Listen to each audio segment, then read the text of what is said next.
Hi friends, welcome to Sikdar's academy. Sikdar's একাডেমিতে সবাইকে স্বাগত। এই ভিডিওতে আমরা এসএসসি নবম দশমের যে ইন্টারভিউয়ের জন্য যে ডাক চাকরি প্রার্থীদের সেই সংক্রান্ত বেশ কিছু আপডেট সামনে আসছে, সেগুলো নিয়ে আলোচনা করব। প্রথমেই বলে রাখি যে একাদশ দ্বাদশের মতো কিন্তু নবম দশমে যে কাট অফ মার্কস সেটা অতটা রাখা হয়নি। কাট অফ মার্কস অনেকটা কমেছে এবং এসএসসি দাবি করেছে যে 50%ই নতুন চাকরি প্রার্থী যারা ইন্টারভিউয়ের জন্য বা ভেরিফিকেশনের জন্য ডাক পেয়েছেন।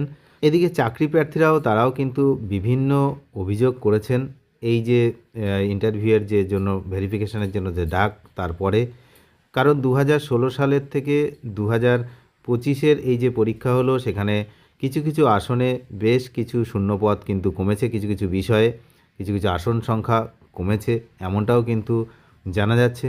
তো বিস্তারিত এই ভিডিওতে আমরা জানব।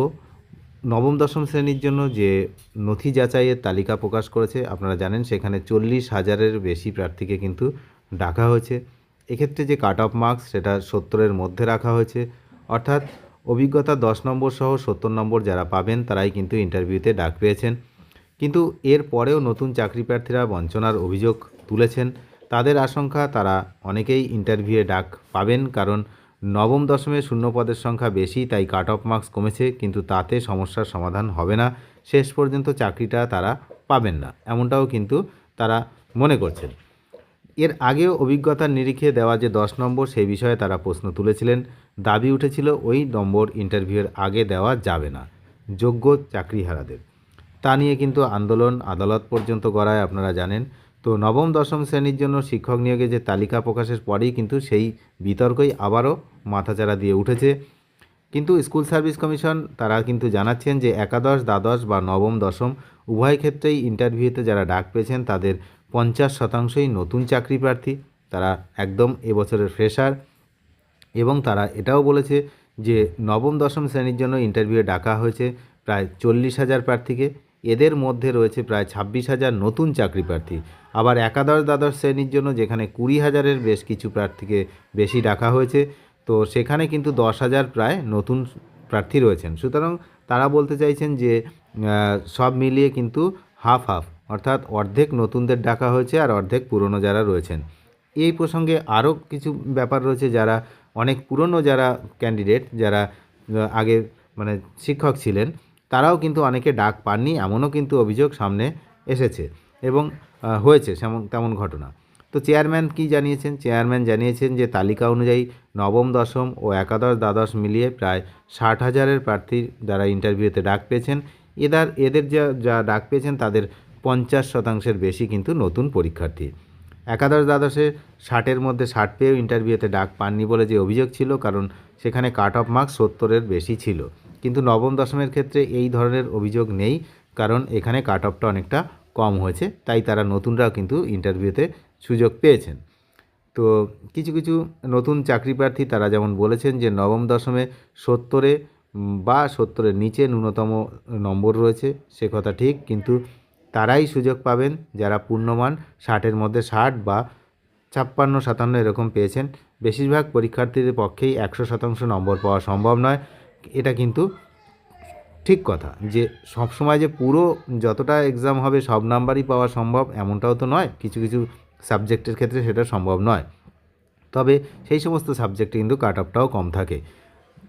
তবে শুধু নতুন চাকরি প্রার্থী নয়, 2016 সালের যোগ্য চাকরিহারা যারা বলছেন যে আমরা যোগ্য চাকরিহারা, তারাও অনেকে কিন্তু এখানে এই একাদশ দ্বাদশ বা নবম দশমের তালিকায় কিন্তু তাদের জায়গা হয়নি, তারা তাদের ডাক পায়নি। তাদের সংখ্যা প্রায় কিন্তু 1,000-এর কাছাকাছি রয়েছেন, যারা শিক্ষক ছিলেন তারাও ডাক পায়নি। তো যাই হোক, 31 তারিখের মধ্যে কিন্তু নিয়োগ প্রক্রিয়া যে এটা শেষ হচ্ছে, তার মধ্যে আবার হচ্ছে আপনারা জানেন যে সুপ্রিম কোর্টের দ্বারস্থ হয়েছে এসএসসি, কারণ যে নিয়োগ প্রক্রিয়ার কথা বলা হয়েছিল 31শে ডিসেম্বরের মধ্যে শেষ করতে হবে, সেটা তারা সম্ভব করতে পারছে না, এমনটা বুঝতে পেরে তারা সুপ্রিম কোর্টের দ্বারস্থ হয়েছে। তারা আবারও সুপ্রিম কোর্টে গিয়ে বলেছে যে আমাদের জন্য সময় বাড়ানো হোক, অর্থাৎ একটা হচ্ছে জানুয়ারি পর্যন্ত আর একটা হচ্ছে মার্চ পর্যন্ত, অর্থাৎ একাদশ দ্বাদশের জন্য জানুয়ারি, অর্থাৎ আরও এক মাস বেশি, এবং নবম দশমের জন্য মার্চ মাস পর্যন্ত তারা সময় চেয়েছেন। যদিও এর মধ্যে কিন্তু গ্রুপ সি এবং গ্রুপ ডি তাদের জন্য কোনো কথাবার্তা এখানে হয়নি, না কোর্টে হয়েছে না কোনো জায়গায় হচ্ছে। কারণ গ্রুপ সি এবং গ্রুপ ডি এই মুহূর্তে শুধুমাত্র তাদের যে অ্যাপ্লিকেশান, সেই অ্যাপ্লিকেশানটা কমপ্লিট হয়েছে, গতকালই তার শেষ ছিল, মানে টাকা জমা দেওয়ার। তো সেটা যারা করেছেন তারা পরবর্তী যে প্রিপারেশান সেটা নেওয়া শুরু করবেন। কারণ হচ্ছে এদের কোনো ঠিক নেই, যে কোনো সময় কিন্তু পরীক্ষার ডেট ফেলবে, এবং সেটা আমরা যতদূর জানতে পারছি জানুয়ারির মধ্যেই পরীক্ষা হওয়ার সম্ভাবনা রয়েছে সিডিএর। এবং যে নিয়োগ, সে নিয়োগ কবে হবে সেটা কিন্তু এখন বলা যাচ্ছে না, তার কারণ তার মধ্যেই আপনারা জানেন যে বিধানসভা ভোট রয়েছে। তো গ্রুপ সি আর ডি এর এই নিয়োগের ব্যাপারটা বিধানসভা ভোটের পরে চলে যাচ্ছে কি না সেদিকেই কিন্তু নজর রাখছি আমরা। তবে মনে করা হচ্ছে তেমনটাই, তার কারণ এখনও নবম দশম আর একাদশ দ্বাদশই কমপ্লিট হয়নি, তার জন্য আবার সময় চেয়েছে আদালতে। তাহলে গ্রুপ সিডির তো পরীক্ষাই হয়নি, তাহলে পরীক্ষা হবে, তারপরে তার রেজাল্ট বেরোবে, তারপরে নিয়োগ, এর মধ্যে কিন্তু ভোট এসে যাবে। আর ভোট এসে গেলে এই সমস্ত কাজকর্ম সবই ক্লোজ, সব বন্ধ হয়ে যাবে। তো সেই জন্য এটাও কিন্তু ভাবতে হবে। তবে তার আগে এরা পরীক্ষা, ভোটের আগে পরীক্ষাটা নিয়ে নেবে এমনটাই কিন্তু মনে করা হচ্ছে। এবং কিছু কিছু ক্ষেত্রে যেটা বললাম, যেমন ভৌতবিজ্ঞানের ক্ষেত্রেও রয়েছে যে 2016 সালের যতটা শূন্যপদ ছিল 2025-এ শূন্যপদ তার থেকে প্রায় কমে গেছে অনেকটা, 300-400 শূন্যপদ কমিয়ে দেওয়া হয়েছে। তো এই ধরনের অভিযোগও রয়েছে। এখন ব্যাপারটা হচ্ছে এসএসসির অবস্থা এখন লেজে গোবরের অবস্থা, মানে কি করবে কিছু বুঝতে পারছে না। আর যা কাজ করছে তার মধ্যেই হচ্ছে ভুল ভ্রান্তি সেটা হয়ে যাচ্ছে, তাড়াহুড়ো করতে গেলে তো ভুল হবেই, এটা স্বাভাবিক।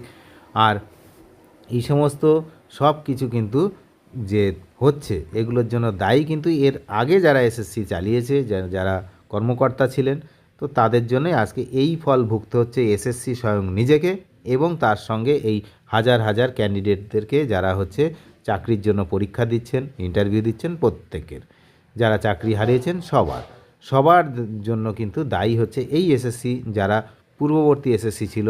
বর্তমান এসএসসি এখন কি করছে, এরা এখন সেইগুলো রেকটিফাই করার চেষ্টা করছে, কিন্তু সেটা অত সহজে রেকটিফাই করা সম্ভব হচ্ছে না। সেই জন্যই কিন্তু সমস্ত কিছু ডিলে হচ্ছে। তার কারণ আপনারা জানেন যে যদি আবার একটু এদিক সেদিক হয়ে যায়, আবারও মামলা, আবারও নিয়োগ আটকে যাবে। তো সেই জন্য সব দিক ভেবেচিন্তেই এসএসসি কাজ করছে, এবং সুপ্রিম কোর্টে গিয়ে তারা সেটা জানিয়েছে যে আমাদের আরও সময় লাগবে। তো দেখা যাক সময় দেয় কি না, সেদিকে আমরা নজর রাখছি। আপনারাও নজর রাখুন। যারা চ্যানেলে নতুন তারা অবশ্যই চ্যানেলটিকে সাবস্ক্রাইব করে সঙ্গে থাকবেন। ধন্যবাদ।